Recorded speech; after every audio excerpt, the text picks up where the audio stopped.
Real Virginia is produced by the Virginia Farm Bureau. Farming, it's all good. Visit our website at vafarmbureau.org.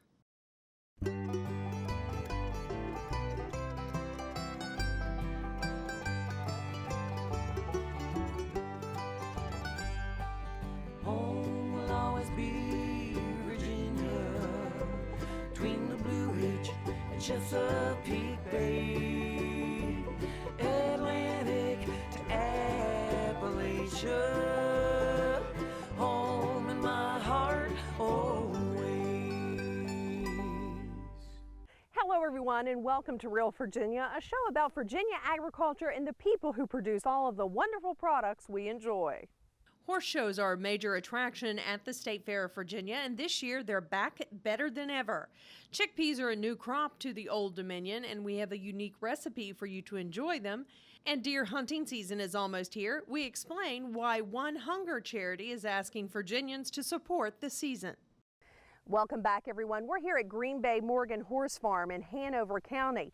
And folks have been coming to the State Fair of Virginia to show their horses for decades now.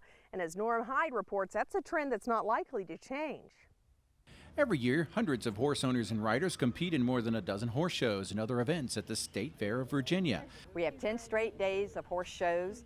Everything that you could possibly want to see, from the large draft horses to the little bitty mini horses. There'll be rodeo, there'll be all kinds of different breeds there. 4-H horse competitions return to the fair this year, along with a number of different breed shows.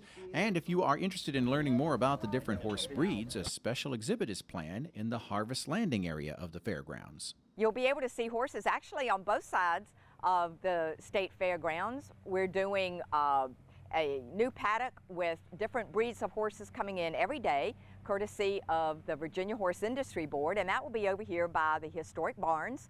And also the opening day of the fair, we're very excited about that. That is our Salute to Secretariat Day, and you'll be able to see some Secretariat descendants and have a lot of other activities going on related to that over here at the historic barns. For many horse lovers, the State Fair is the peak show of the season. Just ask Beryl Herzog, who has more horse show ribbons than she has wall space to exhibit them. My father went to the State Fair. I went to the State Fair when I was a little girl, and then my daughter began to show with me at the State Fair, and it's exciting. There's nothing like the fair. And the grounds are beautiful. Even the old grounds were exciting. And there's one thing that's unique when you come to the stables and show rings here at the Meadow, and that's their connection to Virginia's rich equine tradition. Everyone knows Secretariat. In fact, somebody was mentioning his name to me today, talking about going to the fair and shows, and they said, you know, it's so important and so fun to go where Secretariat once lived. And I think that means a lot. For anyone who's over here showing their horse, they're really walking in the hoofprints of history at Secretariat's birthplace. So I think that gives an even extra thrill to competing at the State Fair. 14 horse shows and a sheepdog trial are set for this year's State Fair, including draft horses, mule pulls, the Virginia High School Rodeo, mounted cowboy shooting demonstrations, and a professional rodeo. For full details on all the horse events, check the State Fair's website at statefairva.org. In Hanover County, Virginia, I'm Norm Hyde. With more than 1,400 farms and 28,600 acres of hayland, Loudoun County, Virginia is a unique farming community. Only a few minutes' drive from the metropolis of Washington, D.C., at least part of the county has held on to its rural roots. And that's in part due to a large horse community. More than 1,000 people are involved in the horse industry in Loudoun County, and horses are responsible for more than $70 million in economic activity. Corn, soybeans, and cattle are other farm sectors generating income, but it's no secret that the horse industry is king in Loudoun County, Virginia. Hi, today we're going to be talking about chickpea on From the Ground Up. Please stay with us. The farm has been in the family for 134 years. This has been my home. It's the only thing I've known. Growing up on a dairy farm was great. You've got all the opportunities to have fun in the wide open spaces and enjoy working with the crops and the cattle, and it was a good way of growing up. I really enjoyed it. I believe that the family farm is important in this country, no matter if it's 50 cows or 5,000 cows. A lot of the family farms consume their own products and they realize the importance of having a good, healthy product. I am proud that our family and all of us here at this farm at Walkup can be involved in producing nutritious milk for the society. I'm Dan Myers, a 5th generation dairy farmer from Virginia. I am dedicated to dairy, my cows, my milk, and my land. All-terrain vehicles are a lot of fun and have become very popular in rural Virginia. An ATV is versatile and is used for a variety of purposes. But it's important to never carry a passenger unless the ATV is specifically designed to carry riders. An extra rider can distract the driver and throw the ATV off balance. Operate your ATV safely. And remember, no extra riders. For more on all-terrain vehicle safety, go to farmbureauadvantage.com. A lot of people like hummus and other treats made from chickpeas. But did you know that many of these tasty treats are made from ingredients that have to be shipped into Virginia despite the fact that we have a processing plant here in our state? But as Chris Mullins reports, you can actually grow your own chickpeas in your own garden from the ground up.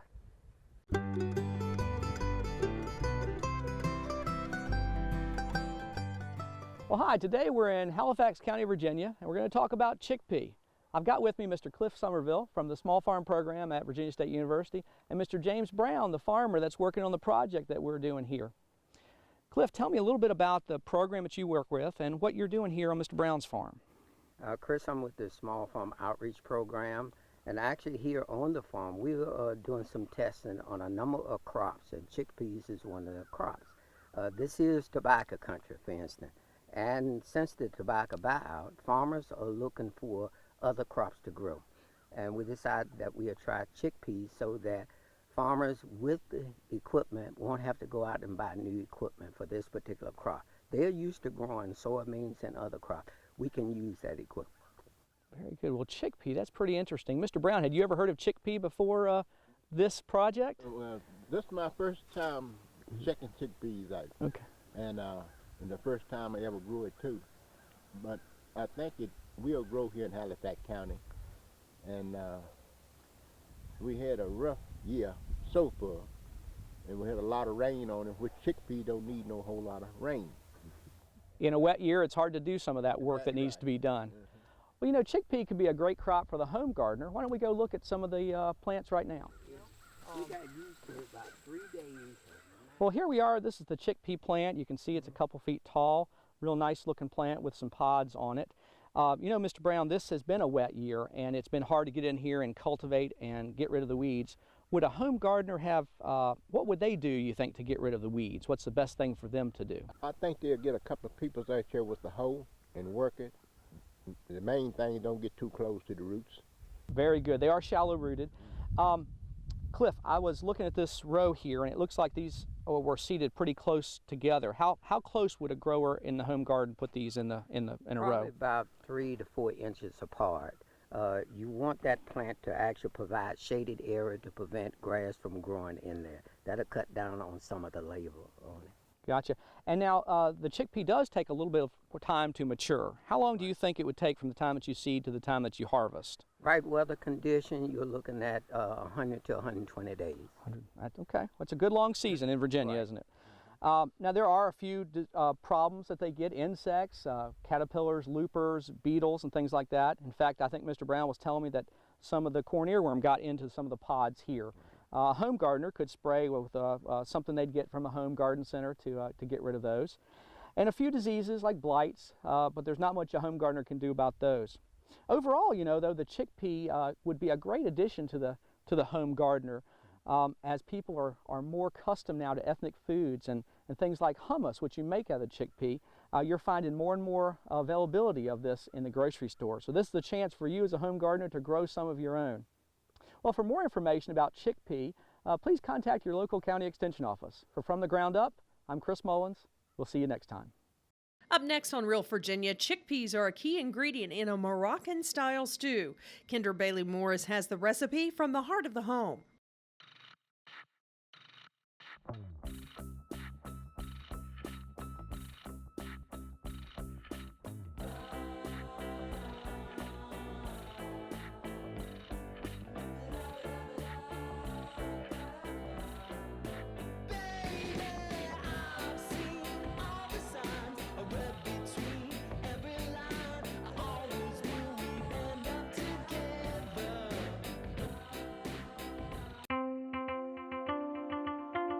Severe weather can destroy a home in seconds. There's no time to think, only time to act. Have a kit so you're ready for any emergency. Develop a plan for what you and your family will do before disaster strikes. And stay informed during severe weather any way you can. It can be the difference between losing your possessions and losing your life. Just ask the owners of this house. Visit weather.com/ready and let the Weather Channel help you prepare your family for emergencies.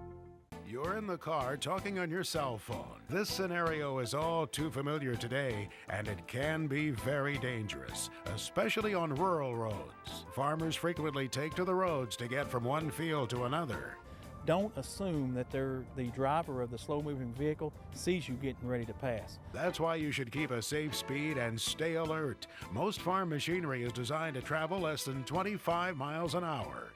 This message brought to you by Farm Bureau.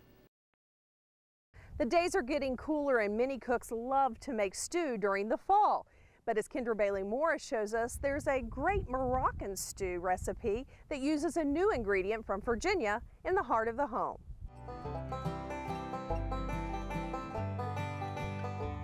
Hi, I'm Kendra Bailey Morris and welcome to the Heart of the Home.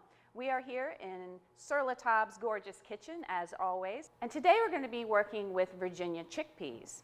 And most people think of chickpeas and immediately go, oh, I want to make hummus, but we're going to do something a little bit different. Chickpeas are a very important staple in Mediterranean and Middle Eastern diets, and we're going to be doing a Moroccan style stew, and we're going to be adding some tomatoes and some fresh kale to it. And it's got lots of spices and tons of flavor, really easy, very heart healthy and good for you, and technically a vegetarian dish.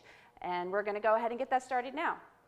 So I've got a pan going, and I'm going to add some olive oil to the pan.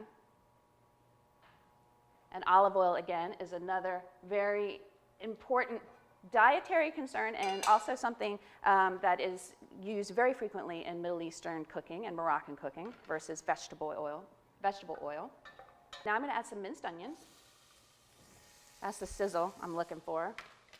And I've got some garlic, minced garlic. I'm going to add that in now. You always want to be careful not to burn your garlic. It's easy to do, especially when you have a really hot pan like this. And next I'm going to be adding some fresh grated ginger. And ginger root is also grown in Virginia. And then I'm going to add some minced jalapenos or serrano peppers, depending on your choice. How hot you like them. Obviously serranos are hotter than jalapenos, but I like a little kick. And then I'm going to go ahead and start my spices. And basically what we're going to be doing is creating a type of curry. And curry is really a blend of spices rather than one spice. A lot of people don't really realize that. And so I'm going to add some cumin. And it's important, you can see that I'm toasting the spices. That really brings out the flavor. It makes a huge difference. Don't skip this step. I'll make sure my oven's still going here. And I've got some coriander, and this is ground coriander. Very typical when you make Indian food, Middle Eastern food, Moroccan food, and curries. And then I've got some garam masala. And garam masala you can find at specialty stores. You can also order it online. And it's basically a spice blend, a whole mixture of spices. If you can't find it, you can certainly leave it out. This dish is still going to be great. I'm going to add that in. And now I've got some turmeric. And turmeric is obviously a beautiful spice. It lends a gorgeous color, but it also adds a really, really unique kind of earthy flavor to things. All right, this is looking good. You can already see we've got some really, really pretty colors coming out. We're also going to add some allspice, and a lot of people think allspice is allspices and a whole mixture of spices, and it's actually not. It's a berry. It's an allspice berry, and we're going to add that in, and this is ground, dried and ground, and then we're going to add some cinnamon, and this is going to really create a beautiful, beautiful aromatic flavor. It's very common in Moroccan cooking to add cinnamon to food, and some black pepper. And this is looking good, and it smells amazing. It really, really does. Next, we're going to go ahead and add some chicken stock. Of course, you could add vegetable stock and make this not only a vegetarian dish, but a vegan dish as well. Totally up to you. And I like to use low sodium chicken stock or broth. As much as possible, it gives me the opportunity to control my salt flavors a little bit more. And next we're going to add a can of just chopped tomatoes with their juice. So this, I'm going to scrape up all the goodies off the bottom first, and I'm going to go ahead and let this cook for about 45 minutes or so. I'm going to bring it up to a boil, and then I'm going to cover it, reduce it, 45 minutes, and then we're going to move on to the next step. So I'm going to do that, and we'll be right back. Now is when I'm going to go ahead and add fresh kale and, of course, our Virginia chickpeas. So I'm going to go ahead and add these in. It's about 2 cans, 15-ounce cans. And then I'm going to add some fresh kale. You could add spinach if you want. I really like the kale, though, because it's just so healthy and good for you. And I'm going to stir this around a little bit, and then I'm going to bring it up to a boil one more time, and I'm going to cover it, and I'm going to cook it for about 15 minutes or so, just enough for the kale to cook and wilt, and for the chickpeas to warm through, and then it's going to be time to serve. So we'll be right back.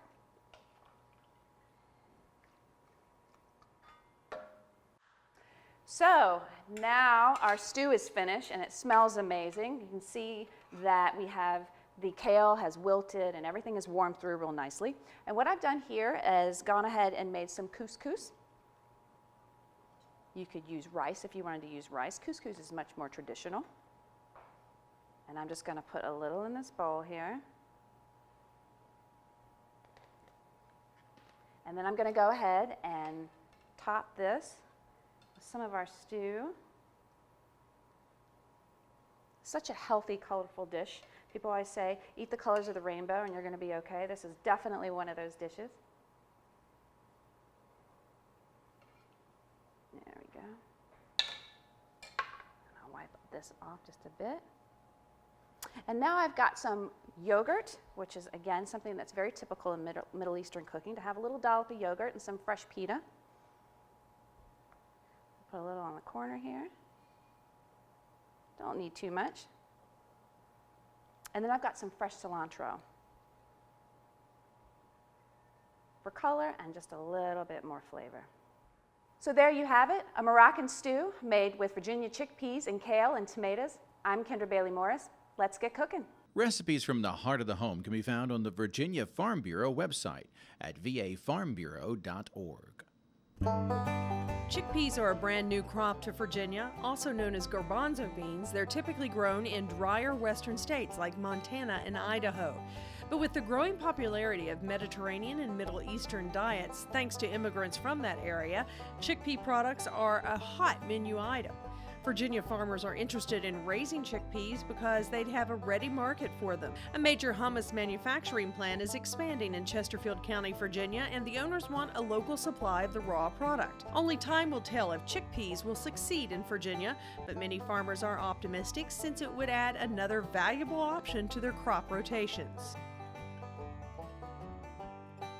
The tradition returns at the State Fair of Virginia, September 27th through October 6th at the Meadow Event Park in Doswell. Come enjoy all the thrills from the midway rides and games to every kind of fried food imaginable. Funnel cakes to corn dogs, there's something for kids of all ages. Like live music, we'll have music every day and night at the fair, including a host of national acts.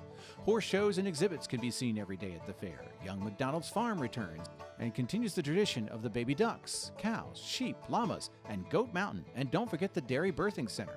The fair is a great way for school kids to visit Virginia's largest outdoor classroom with 12 SOL certified agriculture and forestry exhibits. Hundreds of students from all over the state will compete for scholarships and state bragging rights by showing their prize animals. Come see the state's largest pumpkin and watermelon. It doesn't matter if you're 1 or 101, there's something for everyone to enjoy. It's a Virginia family tradition that promises memories to last a lifetime. To learn more, go to statefairva.org. Hey, buddy, where are you going today? I'm going to go over there to stand 6. Well, I'm going to go up here on 8. I saw a big one up there the other day. All right, well, good luck, but you don't have a safety harness. Oh, shoot, I ain't got time to go back and get it. I left it in the truck. That's a bad idea. You really need it. Well, we got to go. See you later. Kill a big one. Yes, sir.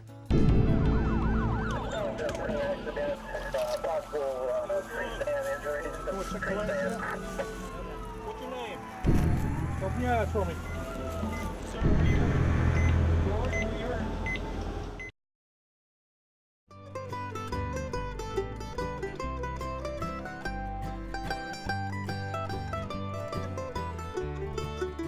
It's almost deer hunting season in the Commonwealth, and many Virginia hunters are getting ready for their favorite sport.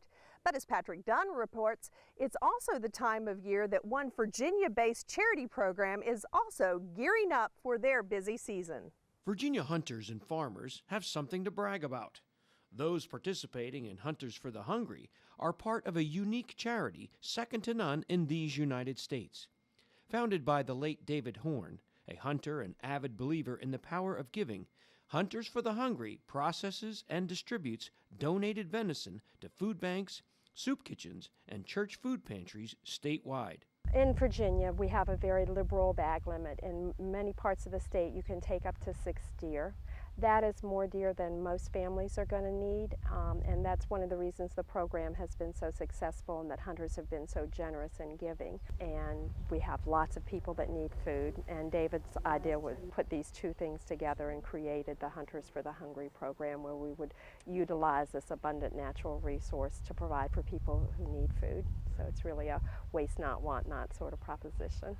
Hunger is a year-round issue, and that's where Virginia farmers can make an important contribution. Many farmers suffer crop losses from deer each season and are eligible to get permits from the state game department to remove deer from their fields. Hunts like these are how many deer are harvested outside the regular hunting season. Farmers are not the only folks who can help. It costs money to process harvested deer, and financial donations are always welcome from anyone.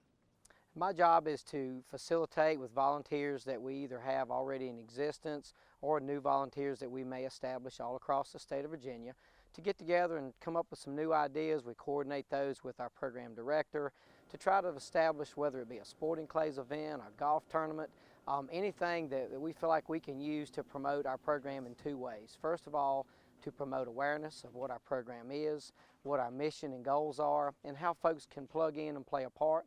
And also, these events help us to raise much needed funds that we utilize to process the deer and have it distributed to those in need, the deer that are donated by hunters and farmers all across the state. Hunger advocates point to studies that show 1 in 8 families experience hunger in Virginia. Since the program began in 1991, hunters and farmers have donated over 5.2 million pounds of venison, which breaks down to 20.9 million quarter-pound servings. Although these numbers seem large, food banks could easily distribute 5 or 6 times more that is currently provided. As a hunter myself, I challenge every hunter, and we just challenge farmers that if they get these permits and they're going to harvest a number of deer, please don't hesitate to contact us. Allow our program to work hand in hand with them to facilitate getting those deer and let us give them to people in their community and help feed somebody in need. So I think it's a win-win for the farmer. They get to reduce deer numbers, which helps to protect their livelihood, and then we're able to touch numbers of people through their lives by giving them something to eat. To find out more or to get involved, go to their website, www.h4hungry.org. From Big Island, Virginia, I'm Patrick Dunn. That's going to do it for this edition of Real Virginia. We're so glad you could join us to celebrate the bounty Virginia has to offer, whether it's in your home, your garden, or your landscape. We're proud to say that this is Real Virginia. So for everyone from the Virginia Farm Bureau, thanks for watching. Make it a good month.